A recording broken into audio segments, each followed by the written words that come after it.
તો ક્રિકેટ રસિકો માટે માઠા સમાચાર સામે આવ્યા છે। આઈપીએલ ફાઇનલની મેચ પર વરસાદનું સંકટ ઘેરાયું છે। આગામી 7 દિવસ રાજ્યમાં છૂટાછવાયા વરસાદની આગાહી કરવામાં આવી છે। હવામાન વિભાગે વરસાદની આગાહી કરી છે। અમદાવાદ અને ગાંધીનગરમાં પણ વરસાદની સંભાવના છે। તો ગાજવીજ અને ભારે પવન સાથે વરસાદ પડી શકે છે। વરસાદ આઈપીએલ ફાઇનલ મેચની મજા પણ ખરાબ કરી શકે છે। જેમાં આવતીકાલે નરેન્દ્ર મોદી સ્ટેડિયમમાં આઈપીએલ 2025ની ફાઇનલ મેચ રમાશે।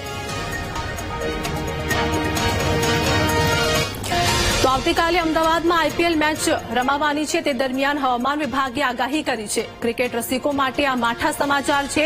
આઈપીએલ ફાઇનલની મેચ પર વરસાદનું સંકટ હવે ઘેરાયું છે। આગામી 7 દિવસ રાજ્યમાં છૂટો છવાયો વરસાદની આગાહી વ્યક્ત કરવામાં આવી છે।